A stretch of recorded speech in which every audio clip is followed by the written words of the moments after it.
Merhaba. Hoy os vengo a hablar de un pueblo muy peculiar. La idea de grabar este vídeo en realidad me la dio mi amigo Görkem, así que gracias a él vamos a conocer la historia de Moena, un pueblo en esencia turco, pero situado en Italia. Si queréis saber cómo ha llegado a pasar que en un pueblo de los Alpes remotos cuelguen banderas turcas de los balcones que pongan "Somos turcos", sin ellos haber estado en Turquía en su vida, sin hablar una palabra de turco, tendréis que quedaros a ver este vídeo. Bueno, pues todo esto se debe a una persona, a Hasan, y a su increíble historia / leyenda. Toda ella viene contada en la novela de Orhan Yeniaras, que se titula precisamente así, El Turco, que fue el apodo que llegó a tener Hasan. Pero mejor, para contar esta historia como se debe, vamos a remontarnos a un poco más de 300 años atrás, cuando a Hasan todavía no le habían apodado el Turco.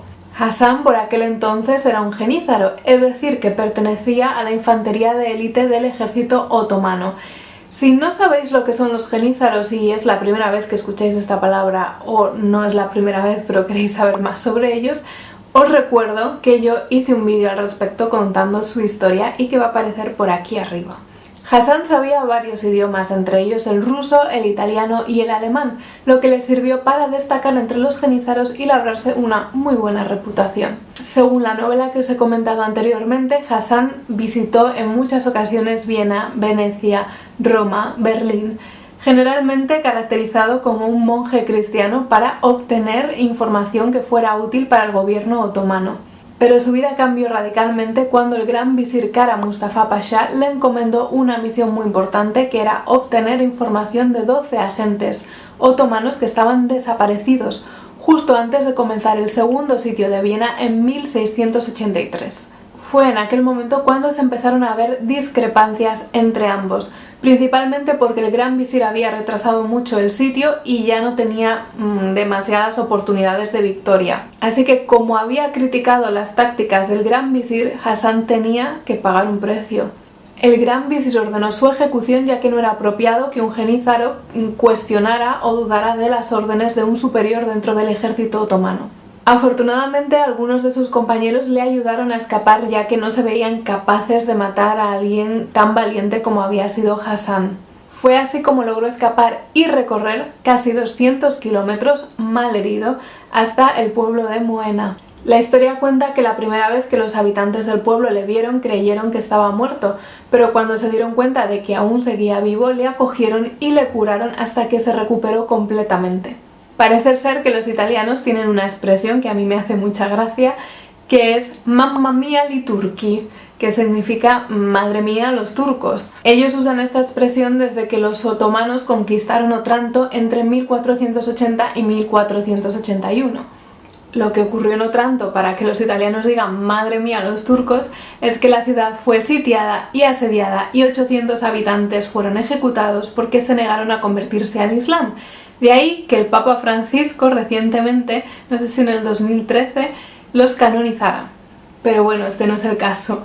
El caso es que os estoy contando todo esto para que os hagáis una idea de que los italianos en aquellos tiempos temían a los turcos. Y sin embargo, la gente de Moena no solamente acogió a Hasan, sino que también lo curó y lo trató como uno más del pueblo. A estas alturas, Hasan ya había entendido que él no podía regresar porque era un desertor, así que decidió quedarse a vivir en el pueblo. De hecho, se quedaría toda su vida.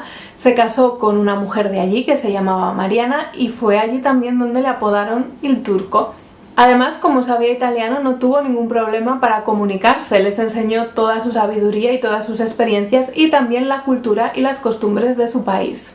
Por aquel entonces, Moena estaba bajo el control del Principado Episcopal de Habsburgo, al que tenían que rendir tributo. Como los impuestos cada vez eran más altos, Hasan animó a las gentes a rebelarse, les enseñó tácticas de guerra y él a la cabeza los lideró hasta que consiguieron vencer a los alemanes. Y ya, pues para aquel entonces Hasan era un héroe. Cuando Hasan murió, sus hijos y sus nietos quisieron mantener vivo su recuerdo, así que su leyenda se fue contando de generación en generación hasta nuestros días.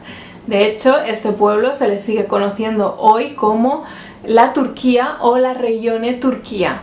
Y hoy en día los habitantes de Moena se consideran turcos, aunque no hablan nada de turco. Además han adoptado costumbres y tradiciones turcas que se personifican una vez al año en el Festival Turco de Moena. La gente del pueblo se viste como jenízaros, se cuelgan banderas turcas de los balcones, se hacen platos turcos, se ofrecen pinturas Ebru, hay danzas folclóricas. Fijaos cómo es la cosa, que hasta en el pueblo existe una calle que se llama la calle del turco y también tienen varios bustos de Hasan, apodado Baraban, por su valentía. Así que a los que nos queda más cerca Italia que Turquía, pues igual nos venía bien visitar este pueblo, sobre todo en agosto, que es cuando se hace la fiesta. Espero que os haya gustado este vídeo, esta leyenda que demuestra que uno se puede sentir turco sin necesidad de haber nacido en Turquía, de hablar el idioma turco o de tener genética turca. Así que, como un turcólogo francés dijo en una ocasión, la cultura y el idioma turcos tienen una gravedad única. Es una fuerza especial que atrae a la gente hacia ellos sin importar cuán diferentes sean de los turcos. Yo me despido aquí, nos vemos en el siguiente vídeo, no me faltéis.